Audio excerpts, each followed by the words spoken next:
Good morning friends, welcome back all of you. आप सबों का बहुत बहुत अभिनंदन मेरे इस चैनल में। जैसा कि आप जानते हैं कि हम लोग पूरी तरह से कोशिश कर रहे हैं कि अधिकांश प्रश्नों को सॉल्व किया जाए और उनकी बारीकी को समझा जाए। तो बने रहिए इस चैनल में, देखते रहिए, सीखते रहिए और आगे बढ़ते रहिए इसी के साथ। तो पहला प्रश्न आपके पॉलिटी से जुड़ा हुआ है और आपका क्वेश्चन नंबर 37 है। Consider the following statement regarding major committees of constitution assembly. जो संविधान सभा के दरमियान जो ढेर सारी जो कमेटियों का निर्माण हुआ था, उन कमेटी में आपको सही जोड़े मिलाने हैं। देखिए, पहला है कि union powers committee was headed by Pandit Nehru ji. Second one, provisions या provincial constitution committee was headed by doctor Ambedkar. Advisory committee on fundamental rights was headed by Sardar Patel. Which are the correct? I think you know about that कि provincial constitution committee का headed जो है अंबेडकर जी नहीं थे, तो इसलिए दूसरा स्टेटमेंट गलत है और 1 और 3 सही है। कॉन्स्टिट्यूशन असेंबली, संविधान सभा, appointed number of committees to deal with the different task of the constitution making. संविधान बनाने में बहुत सारी जटिलताओं को सामना करना पड़ा था, तो उन जटिलताओं को बांट दिया गया था ताकि आसानी से संविधान सभा का निर्माण हो सके और आसानी से हमारा संविधान अपन रचना कर सके। उसी में से out of this 8 were major committee and other were minor committee. तो 8 मुख्य कमेटी थी और बहुत सारे माइनर कमिटीज भी थी। The names of ten committees and their chairman, let's see. Union power committee, अगर यूनियन पावर्स की बात करें, केंद्रीय या फिर संघ या शक्ति की जो कमेटी थी उसका हेडेड कर रहे थे Pandit Nehru ji. Union constitution committee, constitution committee अगर तो उसमें भी पंडित नेहरू जी थे। Provincial constitution committee Sardar Patel ji. ध्यान रहे, प्रोविंशियल कॉन्स्टिट्यूशन कमेटी का जो चेयरमैन थे वो सरदार पटेल जी थे। Drafting committee doctor Ambedkar ji. Advisory committee on fundamental rights, minorities, tribal and excluded area. ध्यान रहे, fundamental rights, minority and tribal are, ठीक है, सब जो एक्सक्लूडेड एरिया थे वो सरदार पटेल के हाथ में थे। Rules of procedure committee doctor Rajendra Prasad. Rules of procedure committee की अध्यक्षता कर रहे थे doctor Rajendra Prasad. States committee या फिर committee for negotiating with states, it's Pandit Nehru ji. And steering committee के थे doctor Rajendra Prasad. Okay, I think you remember about all things because ये आपको मैच करने मिल सकता है। Let's see next question. Which of the following provisions in Indian constitution describe India as a secular state? कौन कौन से ऐसे प्रावधान है जो स्पष्ट कर देते हैं कि भारत जो है वो पंथ निरपेक्ष देश है? How it's say no person shall be compelled to pay any taxes for the promotion of a particular religion. Yeah, of course, the state shall not deny to any person equality before law or equal protection of laws, equality of opportunities for all citizens in matter of public employment। दिए गए सारे कथन सही हैं। देखिए, constitution of India stands for a secular state, you know about that. Yes, hence it does not uphold any particular religion as a official religion of Indian state। तो हमारा देश का कोई मतलब ऑफिशियल रिलीजन नहीं है हमारा, ठीक है। राष्ट्र का कोई अपना धर्म नहीं होता है, ये सेकुलरिज्म की सबसे बड़ी बात होती है। The following provisions of the constitution रिवेल the secular character of Indian state. Let's see. First, जो सेकुलर है was added to the preamble of the Indian Constitution by 42nd Constitutional Amendment Act 1976। Preamble secures to all citizens of India liberty of belief, faith and worship। Of course, liberty of faith, belief, worship। The state shall not deny to any person equality before law or equal protection of law, Article 14। The state shall not discriminate against any citizen on ground of religion, Article 15। Equality of opportunity for all citizen, ध्यान रहे Indian नहीं, all citizen in matters of public employment। ध्यान रहे यहाँ पर citizens की बात की गई है, all citizen की बात की गई है, ठीक है। All person are equally entitled to freedom of conscience and right to freely profess practice and propagate any religion. Article 25, यहाँ ऑल पर्सन की बात हो रही है. आर्टिकल 25 ऑल पर्सन है. एवरी रिलीजियस डिनोमिनेशन और any of its section shall have the right to manage its religious affair. Article 26, तो जितने भी रिलीजियस डिनोमिनेशन है या फिर ऑल द सेक्शन, उनको अधिकार दिया गया कि अपने रिलीजियस अफेयर को आराम से वो मैनेज कर ले. Article 26, no person shall be compelled to pay any taxes for the promotion of particular religion. किसी खास धर्म को प्रमोट करने के लिए आप उस पर टैक्स आरोपित नहीं कर सकते हैं. Article 27, no religious instruction shall be provided in any educational institution maintained by state. Article 28, राज्य से फंडित किसी भी प्रकार का शिक्षा संस्थान आपको कोई विशेष शिक्षा दे नहीं सकता है जो धर्म से जुड़ा हुआ हो.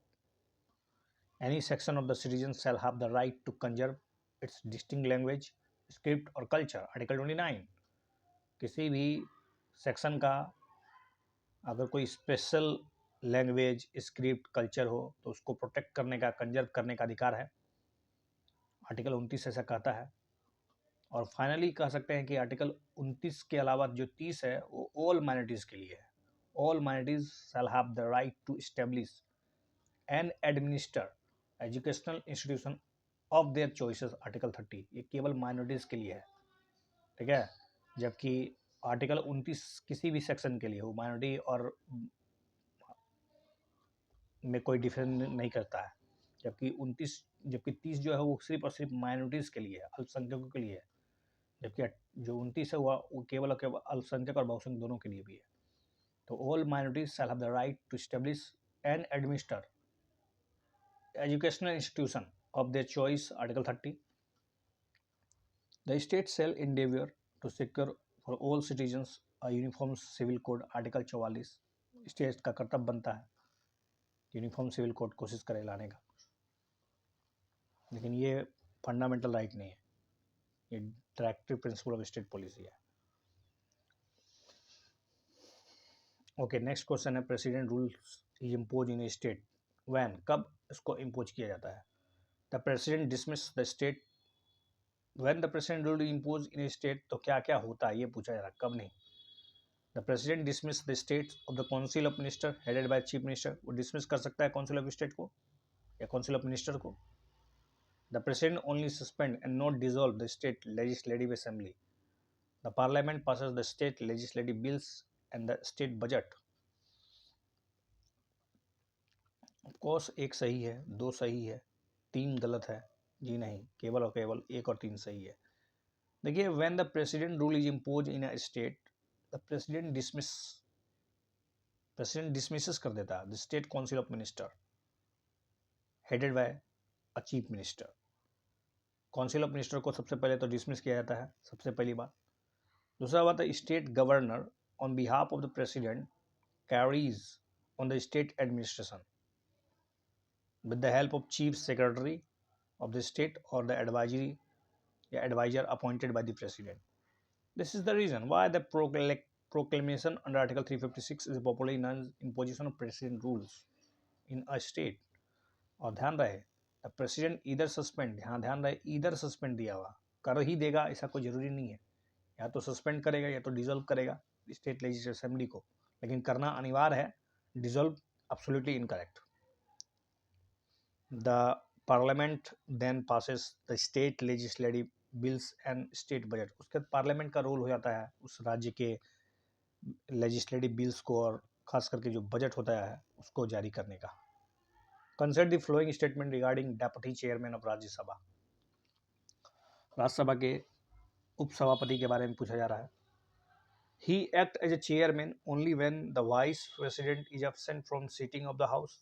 ऐसा है, केवल उसी समय वो प्रेसिडेंट करेगा, मतलब अध्यक्ष बैठेंगे सीटिंग हाउस में. ये बात सही है क्या? Deputy chairman is subordinate to the chairman of Rajya Sabha.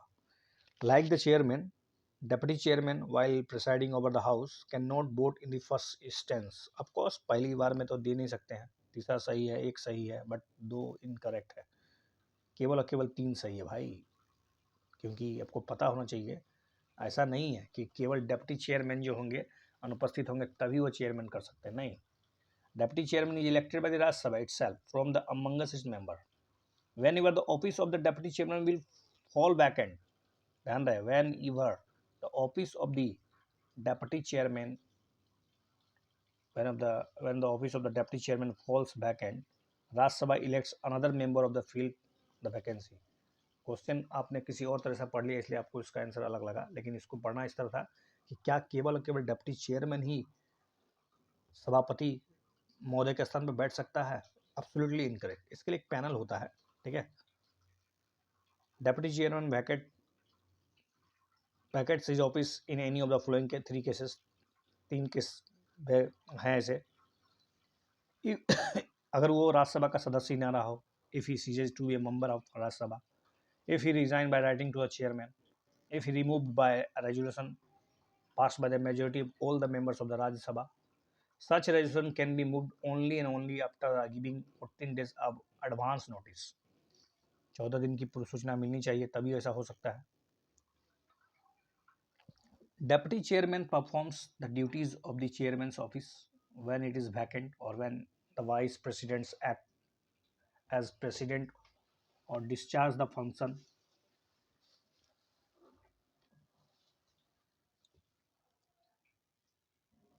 of the president। तो आपको पता होना चाहिए when the deputy chairman performs the duties of the chairman's office when it is vacant or when the vice president act as a president or discharge the function of the president. He also act as a chairman when the latter is absent from the sitting of the house. In both the cases, he has the all powers of the chairman. It should be emphasized here that the deputy chairman is not subordinate to the chairman। याद रखिएगा, deputy chairman subordinate नहीं होता है chairman के। He is directly responsible to the Rajya Sabha. Like the chairman, deputy chairman, while presiding over the house, cannot vote in the first instances. He can only exercise a casting vote in the case of tie. Further, when a resolution for removal of a deputy chairman is under consideration of the house, he cannot preside over a sitting of the house, though he may be present. Next question, consider the following statement regarding Election Commission of India. Constitution has not prescribed the qualification of the members of the Election Commission. The Constitution has specified the term of the members of the Election Commission. Third, the Constitution has debarred the retiring Election Commissioner from any further appointment of the government. तो debar तो करता नहीं है, ऐसा कुछ नहीं है। और दूसरा बात बिल्कुल गलत है। तो कॉन्स्टिट्यूशन है स्पेसिफाइड टर्म बिल्कुल नहीं, 2 काट ही दीजिए, केवल और केवल एक सही है। Though the Constitution has sought to safeguard and ensure the independence and impartiality of the Election Commission, some flaws with respect to the members of the Election Commission can be noted here. What are the Constitution has not prescribed the qualification, the legal, the educational, the administrative or judicial of the members of the Election Commission. Constitution is not specified in the terms of the members of the Election Commission. The Constitution has not debarred the retiring election commissioner from any further appointment by the governments. Yeah, that's one of the major cause जो उसके biasing को दिखा सकता है। Consider the following statement. Article 324 of the Constitution provides the same protection to the all election commissioner as the chief election commissioner. The chief election commissioner can only be removed on the same grounds as a judge of the Supreme Court. Yeah, of course, but एक वाला incorrect है। Chief election commissioner and the election commissioner have a tenure of 6 years or up to the age of 65 years, whichever is earlier, and enjoy the same status and receive salary and perks as available to the Supreme Court of Judge. Chief election commissioner and election commissioner enjoy the same decision-making powers, which is suggestive of the fact that their powers are at the par with each other's. However, Article 324 subclause 5 does not provide similar protection to the election commissioner, and it is merely says that they cannot be removed from the office except on the recommendation of Chief Election Commissioner. Consider the following statement regarding Finance Commission of India. Finance Commission is set up under the Article 280 of the Constitution. Union Finance Minister act as the ex officio members of the Commission. The Commission address the imbalances that arise between the taxation powers and expenditure responsibilities of the center and the states respectively. Of course, 1 and 3 is right, but absolutely 2 is incorrect. Finance Commission is a body set up under Article 280 of the Constitution. It is primarily job to recommend measures and methods on how revenue needs to be distributed between the center and state. There are no ex officio members of the commission as such because it is constituted afresh every 5 years. Besides suggesting the mechanism to share tax revenues, the commission also lay down the principles for giving out grant in aid to the states and other local bodies. The commission has to take on itself the job of the addressing the imbalances that often arise between the taxation powers and the expenditure responsibilities of the center and the states respectively. Consider the following statement regarding Food Corporation of India. FCI के बारे में पूछा जा रहा है. It is a statutory body under the Ministry of Agriculture and Farmer Welfare. It has primary duty to undertake purchase, store, transport, distribute and sell food grains and other food stuff. Incorrect है तो पहला ही incorrect है. हालांकि ये स्टेटरी body है लेकिन ये agriculture नहीं, ये किसी और ministry. Food corporation of India जो है एक ऑर्गेनाइज बॉडी है जो भारत सरकार के द्वारा रन किया जाता है. एक संविधानिक बॉडी है, सांविधिक बॉडी है. क्या है ये? एक सांविधिक बॉडी है और ये ministry of consumer and food and public distribution के तहत आता है. तो मिनिस्ट्री ऑफ कंज्यूमर उपभोक्ता मंत्रालय. It is a primary duty to undertake purchase करना है, स्टोर करना है, मूव करना है, ट्रांसपोर्ट करना है, डिस्ट्रीब्यूट करना है, सेल करना है फूड ग्रेन्स का और भी जो अदर फूड स्टफ उसका. अब पूछा जा रहा है bill is not deem to be a money bill if it provides for. एक मनी बिल मतलब कोई भी बिल को आप मनी बिल नहीं कर सकते. किस आधार पे? अगर इम्पोजिशन ऑफ फाइन्स और other pecuniary penalties, receipt of money on account of the public account of India, imposition, abolition, remission, alteration, regulation of any tax by the any local authority or body for the local purpose. तो 1 और 3 of course सही है, 2 भी सही है. आप नहीं कर सकते ऐसा, बिल्कुल इसका सही जवाब 1 और 3, क्योंकि 2 में पब्लिक अकाउंट है. पब्लिक अकाउंट तो पूरी तरह से मनी जो होता है उसमें जो पैसा प्रवेश करता है वो मनी बिल से जुड़ा हुआ था. देखिए article 110 of the Indian constitution deals the definition of money bills. Money bills की परिभाषा 110 में लिखी है.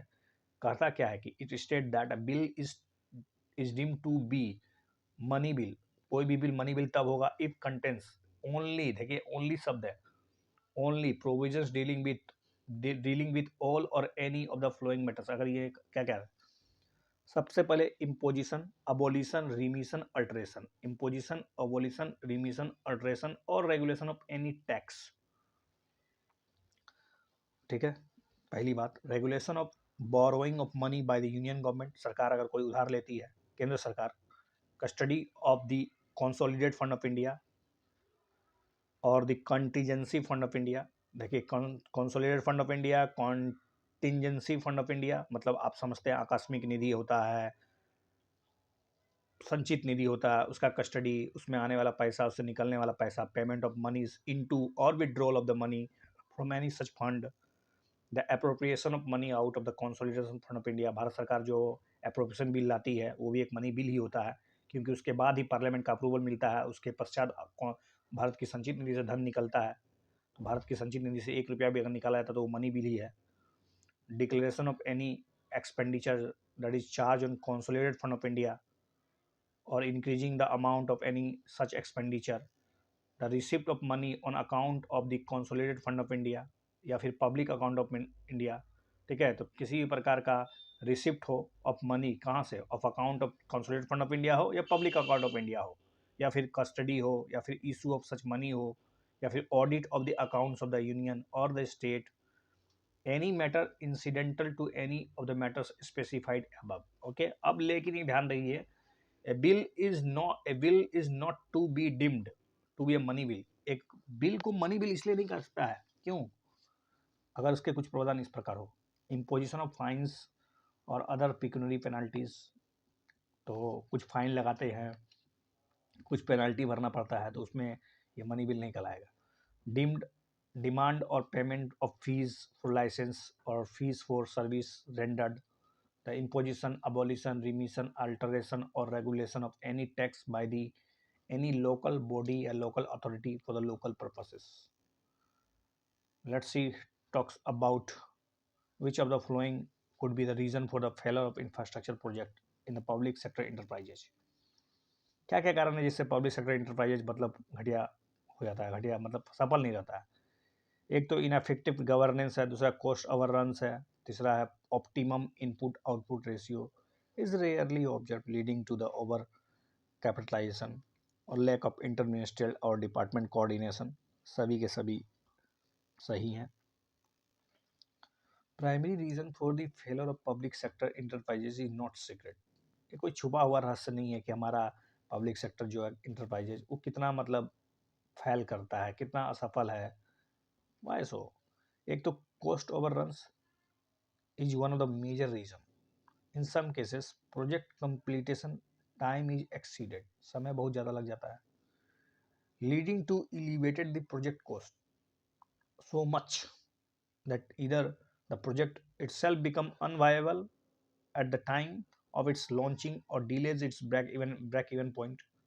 Besides, optimum input output ratio is seldom observed in the majority of the government infrastructure projects, leading to their overcapitalization, a reluctance to implement labor reforms, a lack of interministerial departmental coordination, poor decision making, ineffective governance, excessive government's control, and are other reasons for the failure of the public infrastructure assets. Which of the following employees are covered by the Central Administrative Tribunal CAT? तो इसमें से किसी को भी cat के तहत discharge नहीं किया सकता है। तो secretariat staff of parliament, secretarial staff of parliament, office of the servants of the supreme court, members of the defence force, ये कैट के जुडिक्शन में नहीं आते हैं। Central administrative tribunal CAT was set up in 1985 with the principal bench at Delhi and additional benches भी हैं अलग अलग राज्यों में। कैट का एक्सरसाइज है ना, original jurisdiction in the relation to recruitment and all India services matter to public servants covered by it. It jurisdiction extends to the all India services.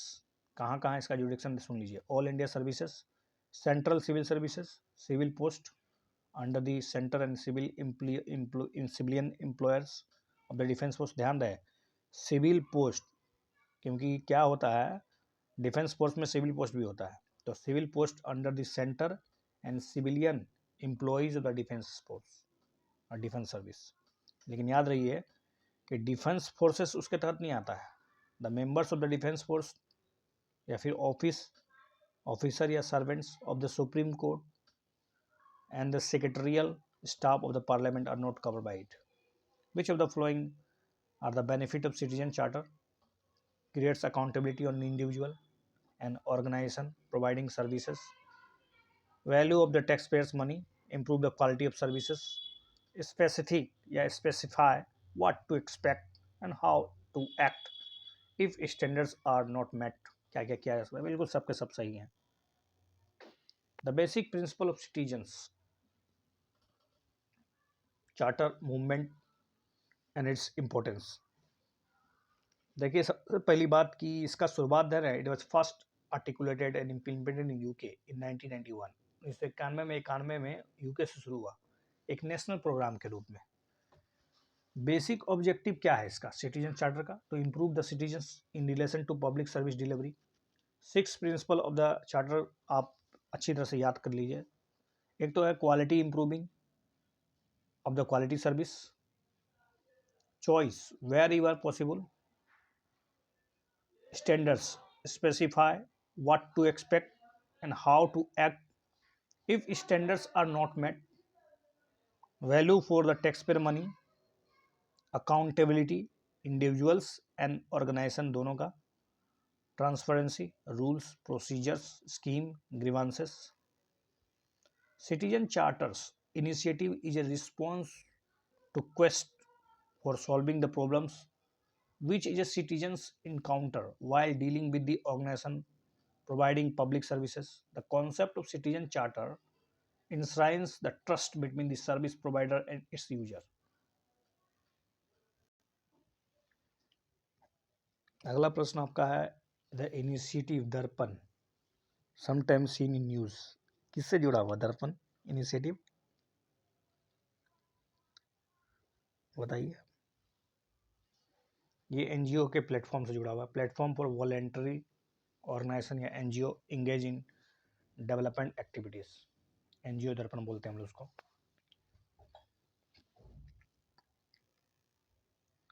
NGO Darpan is a platform that provides space for interface between NGO या फिर voluntary organisation in a country and की government ministries, department, government bodies, दोनों के बीच में एक तरह से का इंटरफेस करता है, वो कोऑर्डिनेशन बनाता रहता है।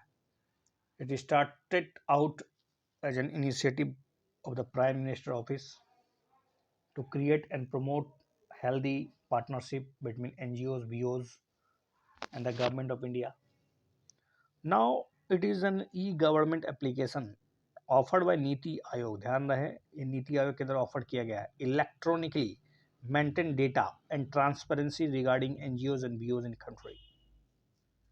तो वही बात है, एक तरह से ट्रांसपेरेंसी, अकाउंटेबिलिटी, जो भारत में जितने एनजीओस है या वॉलंटरी ऑर्गेनाइजेशन है उसका कैसे मेंटेन हो, तो इसके लिए नीति आयोग के द्वारा इलेक्ट्रॉनिक ई गवर्नेंस फैसिलिटीज प्रदान करने के लिए एक दर्पण, एनजीओ दर्पण की बात की गई है। Consider the following statement regarding the e code project. E code project एक integrated mission mode project, part of national e governance plan. It is conceptualized on the basis of national policy and action plan for implementation of information and communication technology in Indian judiciary. It is monitored and funded by the Union Home Minister. Of course, 1 and 2 is correct. As part of National E-Governance Plan, E-Code project is an integrated mission mode project under the implementation since 2007 for the ICT development of the Indian judiciary based on national policy and action plan for the implementation of information and communication technology in Indian judiciary। मतलब भारत में जो न्याय व्यवस्था है उसको किस तरह से डिजिटल बनाया जाए, किस तरह से इलेक्ट्रॉनिकली बनाया जाए, सुविधा आसान, facilities available for everyone, how it possible, that could be possible. इसके लिए एक मिशन मोड प्रोजेक्ट चलाया गया था, ई governance plan, national e governance plans. तो उसी में अब इसको नेशनल पॉलिसी के रूप में देखा जा रहा है। कम्युनिकेशन टेक्नोलॉजी का जुडिशरी में इस्तेमाल होना बहुत जरूरी है। इट इज़ ए पान इंडिया प्रोजेक्ट, पूरा भारत में, monitored and funded by department of justice, ministry of law and justice. तो ध्यान रहे इसको फंड करता है ministry of justice, law and justice, ठीक है, department of law and justice कहिए या फिर department of ministry of law and justice, Bharat सरकार का, for the district court across the country. Next question है social security code 2020। Social security code of 2020 brings which of the following under the ambit of social security scheme including the insurance and health. कौन कौन सा scheme है जो इसके तहत social security code के तहत जोड़ा गया है, कौन कौन आते हैं इसमें? Unorganised, gig worker, platform worker, सबको सब जोड़ दिया गया है। ये जो social security code 2020 brings the unorganised sector, gig workers, platform workers under the ambit of social security scheme. कहीं ना कहीं जरूरी भी था ये। एक तो आपको पता होगा हमारे यहाँ फॉर्मल इनफॉर्मल जॉब्स, इनफॉर्मल लोगों को कितना दिक्कत का सामना करना पड़ता है, अनौपचारिक क्षेत्रों में काम करने वाले कामगारों के लिए बहुत सारी संकट है। उस संकट को एक तरह से दिशा निर्देश करने के लिए, एक तरह से मिनिमम करने के लिए सोशल सिक्योरिटी कोड 2020 कहीं ना कहीं बहुत ही एक तरह से बेहतर कदम है। Consider the following statement regarding consumer protection act 2019। अभी कंज्यूमर प्रोटेक्शन एक्ट पता होगा 1986 का, उसमें संशोधन किया गया है, तो उसी में 2019 में जो एक्ट लाया गया था उसके बारे में सुनिए।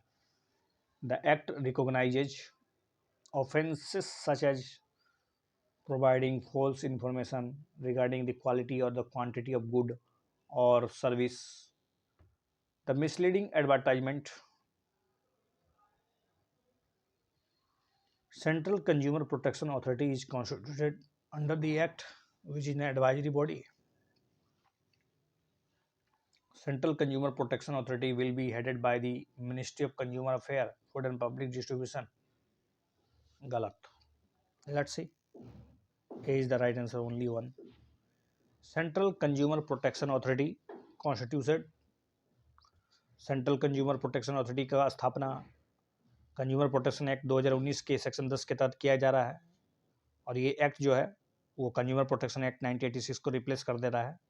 एंड इसके जो एरिया डायमेंशन है वो उसको बढ़ा दिया जाएगा ताकि कंज्यूमर की जो कंसर्न है उसको और भी बेहतर ढंग से सुलझाया जा सके। The act recognises offenses such as providing false information regarding the quality, quantity of goods and services, the misleading advertisement, सबको कवर किया गया इसमें। It also specifies action to be taken if the goods and services are found dangerous, hazardous, unsafe. CC Consumer Code CPA aims to protect the rights of the consumer by cracking down the unfair trade practices and false and misleading advertisements that are detrimental to the interest of the public consumers. CCPA will have the powers to inquiry or to investigate into the matters relating to the violation of the consumer rights or unfair trade practices.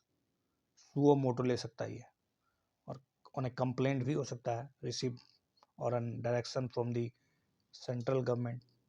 CCPA will have the chief commissioner as a head and the two other commissioner as a members. तो CCPA का जो head होगा वो chief commissioner होगा। CCPA will have an investigation wing, इसका एक investigation wing भी होगा, that will be headed by the director general. Next है Department of Consumer Affairs is interested with the implementation of. Department of Consumer Affairs को क्या क्या मतलब एक तरह से कहाँ कहाँ से काम दिया गया है, तो क्या क्या इंटरेस्टेड है, क्या क्या इम्प्लीमेंटेशन करेगा। BIS act 2016, standard of weights and measures, essential commodities act 1955, emblem and names, prevention of improper use 1952, prevention of black marketing. तो डिपार्टमेंट ऑफ कंज्यूमर अफेयर को इनमें से क्या क्या इम्प्लीमेंटेशन करने का अधिकार है।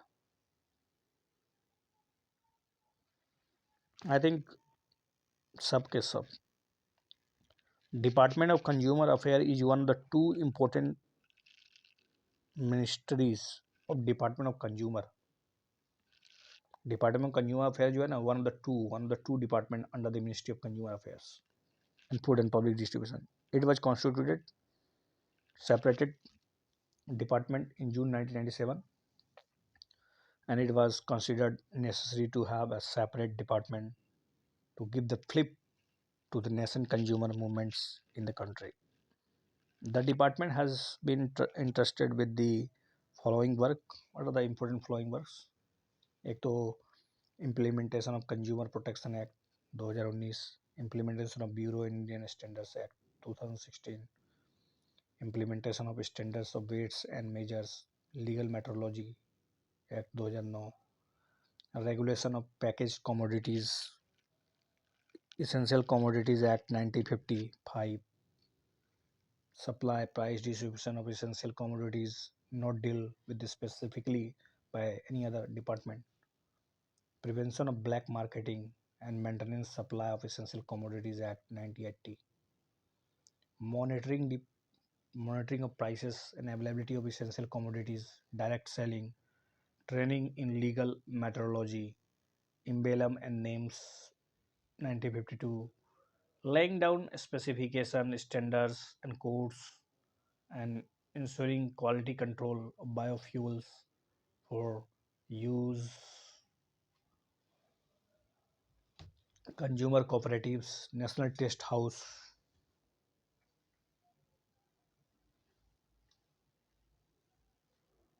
Consider the following statement.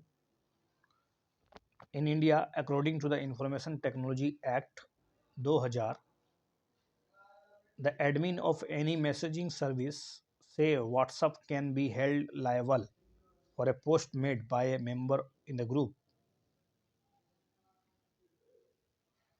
Vicarious liability means the responsibility imposed on one person for the wrongful action of the another person. Vicarious liability is applicable to only civil cases and not the criminal cases. Which are the correct? Yeah, of course. दो तीन और दो only, केवल दो सही है. In the case of in the absence of the special penal law, चूंकि special penal law तो है नहीं creating vicarious liability, an admin of a WhatsApp group cannot be held liable for the objectionable post by a group member. अगर किसी आप WhatsApp group में हैं तो व्हाट्सएप ग्रुप के एडमिन पर किसी भी प्रकार का कोई जिम्मेवारी नहीं है कि अगर उसके किसी सदस्य ने उस ग्रुप के किसी सदस्य ने कुछ ऐसा भेज दिया हो जो कि मतलब थोड़ा सा हटके हो, कुछ गलत हो, ऑब्जेक्शनेबल हो, तो विकारियस जो लाइबिलिटीज़ है वो एडमिन पे किसी प्रकार का दायित्व तो नहीं लगाता है. ठीक है. There is a no law by which an admin of any messaging service can be held liable for a post made by a member in a group. WhatsApp admin cannot be an intermediary under the IT Act. Vicarious Vicarious liability in a broader sense is a responsibility imposed on one person for the wrongful action of the another person.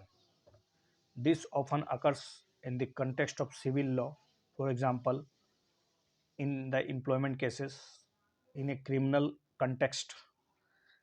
Vicarious liability against guilt, criminal liability to a person for wrongful acts committed by someone else. Consider the following statement regarding National Policy for Rare Disease Act 2021. National Policy for Rare Disease Act 2021. WHO defines rare disease as having a frequency of less than 1 per 10,000 people. Financial support under the Rashtriya Arogya Nidhi shall be provided by the central government for the treatment of rare diseases. The policy will make use of crowdfunding mechanism to cover the cost of the treatment of the rare diseases, which is the correct rare disease 2021 policy के बारे में. Rare disease treatment क्या राष्ट्रीय आरोग्य provide कराएगा? बिल्कुल. तो इसका सही जवाब है 2 और 3. WHO defines rare diseases having a frequency of less than 6.5 to 10 per 10,000 people.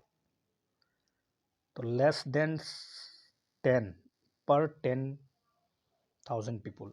National Policy for Rare Diseases 2021. Financial support under the umbrella scheme of the Rashtriya Arogya Nidhi shall be provided by the central government for treatment of those rare diseases that required a one-time treatment. Beneficiaries for such financial assistance would not be limited to the BPL families, but extended to about 40% of the population, 40%, who are eligible as per norms of the Pradhan Mantri Jan Arogya Yojana for their treatment in the government tertiary hospital only. The government will facilitate to create alternative funding mechanism through setting up a digital platform for voluntary individual or corporate donors to contribute the treatment cost of patient of rare diseases. A voluntary crowdfunding for treatment is allowed here. Consider the following statement. Under Drug Price Control Order, National Pharmaceutical Pricing Authority NPPA cannot allow pharmaceutical companies to raise the prices of the essential medicine. The Drugs Price Control Order is an order issued by the Government of India under the Essential Commodities Act 1955 to regulate the prices of drugs. Not all the drugs marketed in the country are under the price control. Which are the correct? Yeah, of course, 3 is right, 2 is right. But National Pharmaceutical Pricing Authority NPPA can use its emergency power to allow companies to raise the price of drugs. Drugs Price Control Order is an order issued by this Government of India under the section of 3 Essential Commodities Act 1955 to regulate the drugs price. Order inter alia provides the list of price control drugs, procedure for fixation of price of drugs, method of implementation of prices fixed by the government, penalties for the contravention of the provisions. Are all the drugs marketed in the country under price control? Absolutely no. National List of Essential Medicine NLEM 2011 is adopted as a primary basis for determining essentiality, which constitute the list of the scheduled medicine for the purpose of price control. DPCO 2011 contains more than 600 scheduled drugs formulation spread across 27 therapeutic groups. However, the price of the drugs can be regulated if warranted, if not warranted in the public interest. National Institute Ranking Framework NIRF assesses education institution on which of the following parameters: teaching learning resources, research and professional practices, graduation outcomes, outreach and inclusivity. Everything. In order to be ranked, all education institutions are assessed on the 5 parameters.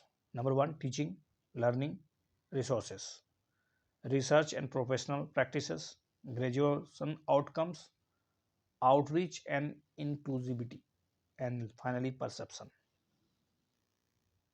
Consider the following statement regarding the Genetic Engineering Appraisal Committee, GEAC. Genetic Engineering Appraisal Committee, that is function under the Ministry of Science and Technology. It is responsible for the appraisal of the activities involving a large scale use of hazardous microorganisms and recombinant in research and industrial production from the environmental angle. It is chaired by the representative of the Department of Biotechnology. Of course, 3 is right, 2 is right, or 1 is incorrect. क्योंकि genetic engineering appraisal committee एक function करता है ministry of environment forest and climate change के तहत. 1989 rule कहता है it is responsible for appraisal of activities that is involving in the large scale such as use of hazardous microorganism and recombinant in research and industrial production from the environmental angle. The committee is also responsible for the appraisal of proposal relating to the release of genetically engineered organism and product into the environment, including experimental field trials. GEESC is chaired by the Special Secretary या फिर Additional Secretary of Ministry of Environment, Forest and Climate Change and co-chaired by the representative from the Department of Biotechnology. Consider the following statement regarding Pradhan Mantri Fasal Bima Yojana. Pradhan Mantri Fasal Bima Yojana is a central state scheme which aims to cushion farmer against crop loss. Under the scheme, farmers only bear 1.5 to 5% of the premium. The scheme is made mandatory for the farmers who availed institutional finance. Absolutely incorrect. 1 and 2 is right. Introduction, introduced in 2016-17 Kharif season. प्रधानमंत्री Fasal Bima Yojana is a central sector scheme. सबसे पहली बात तो ये central state scheme है, not a central sector. It's a central state scheme which aims to cushion farmer against crop loss. The central and state government pay more then 95%, दोनों मिलकर 95% से अधिक of the premium amount, while the farmer bear just 1.5 to 5% as a premium. Extensive usage of technology used to settle the claims of the farmers within a given time period. Farmers are required to fill loss reports online. ध्यान रहे online आपको report करना पड़ेगा कि कितना loss हुआ है farmers को, which are validated by the insurance company before the compensation amount is paid directly into their account. Prior to 2020 से पहले ये स्कीम जो था ना मैंडेटरी था किसानों के लिए, लेकिन अब नहीं है. ठीक है, but it was change and made सब voluntary for the all farmers. सभी किसानों के लिए खोल दिया गया. आइए आइए, नहीं आइए नहीं आइए, आपका मर्जी. Consider the following statement regarding KVIC. Khadi and Village Industry Commission is an apex organization under the Ministry of Micro, Small and Medium Enterprises, responsible for the promotion and implementation of the initiative for the development of the Khadi and rural industries. Yeah, of course. Khadi and Village Industry Commission is the nodal agency for the implementation of Pradhan Mantri Prime Minister Employment Generation Program. Is a nodal agency. Scheme of Fund for Regeneration of Traditional Industries Spurti aims to organize the traditional industry and the artisans into the cluster to make them competitive and worldwide and provide a support for long-term sustainability. Of course, स्फूर्ति इसीलिए सोचा गया दो तीन और एक दो तीन सब के सब सही हैं. कैविक जिसको हम लोग khadi and village Industry Corporation is an apex organization under the Ministry of Micro, Small and Medium Enterprises, responsible for the promotion, planning, organization, implementation of the initiative for the development of the khadi and other rural industries. Pradhan Mantri employment generation programme guarantee programme एक central sector scheme है. PMEGP is a central sector scheme administered by the Ministry of Micro, Small and Medium Enterprises, MOSPE, MOMSME, launched in 2008-9. It is a credit-linked subsidy scheme which promotes self-employment through setting up micro enterprises. Implementation. National Level Khadi and Village Industry Commission, KVIC, is a nodal agency. National Level Khadi and Village Industry Commission as a nodal agency. State level KVIC directorates, State Khadi and Village Industry Board, district industry centers and banks. A scheme of the Fund for the Regeneration of the Traditional Industries Spurti. Scheme of Fund for Regeneration of Traditional Industries is an initiative of Ministry of MSME to promote Cluster development. Khadi and Village Industry Commission is the nodal agency for the promotion of cluster development for khadi. KVIC जो है ना वो nodal agency है किसके लिए? Cluster development of khadi के लिए. The objective is to organize the traditional industries, the artisan into the cluster to make them competitive and provide support for their long-term sustainability. Let's say something about geography.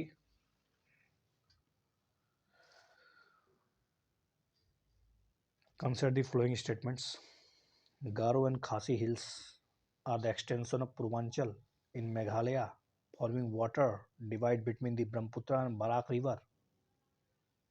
गारो और खासी क्या पूर्वांचल का extension है जिससे कि एक मतलब गॉर्ज बनता है Meghalaya forming water divide between the Brahmaputra and Barak river. Rajmahal hills are form from rock dating from the Jurassic period and named after the town of Rajmahal which lies to the east of the state of Jharkhand. Of course पहला ही incorrect है बाकी तो दूसरा सही है. ये जो गारो खासी हिल्स है ना वो एक्सटेंशन है पेनिनसुलर पार्ट का. ठीक है. The Garo and Khasi are the extensions of particular part peninsular part of the subcontinent along the Karbi Anglong Plateau. Karbi Anglong Plateau के अलावा मेघालय प्लेटो that is comprising Garo, Khasi, Jaintia Meghalaya में आता है सब ये सब is separated. ये separated किया था from the छोटा नागपुर प्लेटो. This is the part of peninsular India by the Malda Fault. तो छोटा नागपुर प्लेट और उसके बीच में मालदा फोल्ड एक दूसरे को सेपरेट कर देता है. ठीक है. तो ये गारो खासी जैंतिया हिल्स है जो कि पेनिनसुलर पार्ट का हिस्सा है लेकिन ये कट गए हैं क्योंकि इस दोनों के बीच में एक खाई है. वो खाई जो है ना मालदा फोल्ट है. Rajmahal hills are form from rock dating from Jurassic period और इसका नाम रखा गया राजमहल के जगह के नाम के कारण क्योंकि वहाँ पर राजमहल है झारखंड में तीन पहाड़ में. Consider the following statement regarding ravines in India. Ravines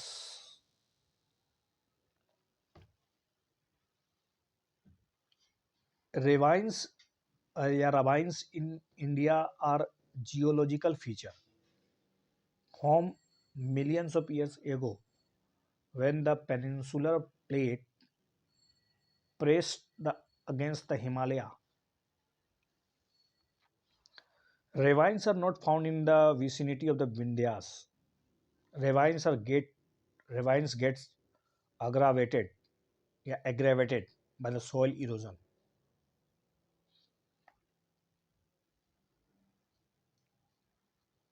एक और तीन में भी yes. Ravines in India are a geological feature formed millions of years ago when peninsular plate press against the Himalaya. जब peninsular plate ने Himalaya plate के बीच एक तरह से दबाव लगाया तब ये बना ravines. Almost all of the India's ravines are found in vicinity of Vindhyas. जितने भी ravines है ना जो गड्ढे जिसको बोलते हैं सब विंध्यास के चारों तरफ फैले हुए हैं. With over 60% being in UP, MP, Gujarat, Rajasthan as per the National Remote Sensing Center, Hyderabad. However, ravines get aggravated by soil erosion. ये soil erosion के कारण जो है ना और चौड़ा हो जाता है. Mostly caused by flowing water और बहता पानी से तो और ज़्यादा होता है. The adjacent land gets eroded to form narrow depression with a sharp slope. Over time, ravines widen, rendering land uncultivable. बीहड़ भूमि जिसको ना बोलते हैं बीहड़ भूमि वही है ये ravines. जैसे कि चंबल का अपना बीहड़ भूमि सुना होगा. इनफर्टाइल हो जाता and soil is on the top soil. ये देख लीजिए ravines.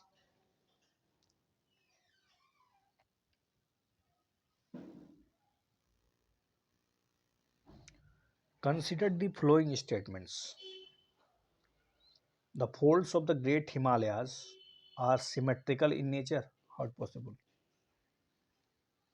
The longitudinal valley lying between Lesser Himalaya and Shivalik are known as dunes. The part of the Himalayas lying between Satluj and Kali river is known as Kumai Himalaya. I will confuse Sutlej और काली river के बीच को कुमाई हिमालय कहाँ से बोलते हैं? Teesta. Let's see, you know about that. Symmetrical तो है नहीं, तो पहला तो सही छाड़ दीजिए, 2 और 3 सही है. लेकिन the folds of the great Himalayas are asymmetrical in nature. The part of Himalayas lying between Sutlej and Kali, उसको बोलते हैं कुमायूं. सतलज और काली के बीच है Kumaon. Longitudinal valley lying between the lesser Himalaya and Shivalik, जो लेसर हिमालय और शिवालिक के जो बीच में है, ठीक है, उसके बीच में जो पड़ता है उसको दून्स कहते हैं. जैसे कि चंडीगढ़ कालका दून, नालागारा दून, देहरादून, हरिके दून, कोटा दून. इसमें देहरादून सबसे बड़ा है, 35 से 40 किलोमीटर इसका लंबाई समझ लीजिए, और 25 किलोमीटर की चौड़ाई है. सब पड़ता है ये मिड लेसर हिमालय और शिवालिक, मतलब सबसे जो अंतिम हिमालय है और जो शिवालिक है उसके बीच में है. ऊंचाई भी इसका ज़्यादा खत नहीं है. Consider the following statement about physiography of India. The core of great Himalaya is made of limestone rocks. The throw of Narmada river is interposed between Vindhya and Satpura. Deccan Plateau receives heavy rainfall throughout the year as it falls on the windward side of the major hills of the central southern in select India. देखिए भाई, ये तो पहला बात तो पहले ही ख़त्म हो चुका है, इसलिए 2 सही है खाली. लाइमस्टोन कैसे हो सकता है? इतना भारी वेट को कैसे संभालेगा वो चूर चूर हो जाएगा. तो कोर जो है डेफिनेटली बहुत ही ग्रेनाइट रॉक से बना हुआ है. It is one of the reverse in India that flows in rift valley. Narmada की बात कर रहा है कि नर्मदा जो रिवर है वो रिफ्ट वैली से होकर बहती है और best between the Satpura and Vindhya, Satpura और विंध्य के बीच में बहता है. Deccan plateau is the largest triangular plate है, बाउंडेड बाय, इसके उत्तर में विंध्यस पर्वत है and eastern side, western side, eastern Ghat, western Ghats है. The region is mostly semi arid, और ये सेमी एरिड है because it lies on the leeward side the both the Ghats, क्योंकि लीवर्ड साइड में पड़ता है. Much of the Deccan is covered by the thorn scrub forest scattered with small region of deciduous broadleaf forest. मतलब ये झाड़ियाँ, कटीली झाड़ियों, savanna के जैसा घास, ठीक है ना. Climate in this Deccan range hot summer से माइल्ड विंटर है. Arrange the following hills Ghats from north to south, कि south to north, from south to north, ऊपर से नीचे चलना आपको. तो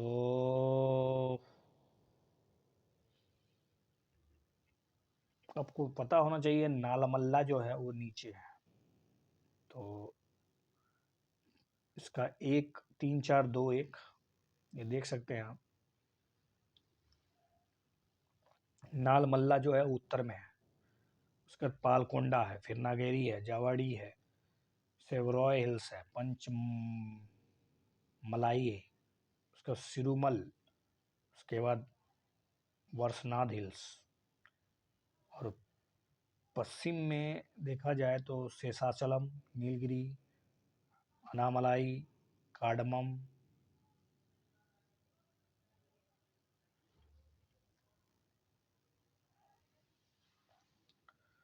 तो इसी के साथ यहाँ पर समाप्ति होती है इस वीडियो का. Opportunities don't happen, you create them. इसी बात के साथ थैंक यू.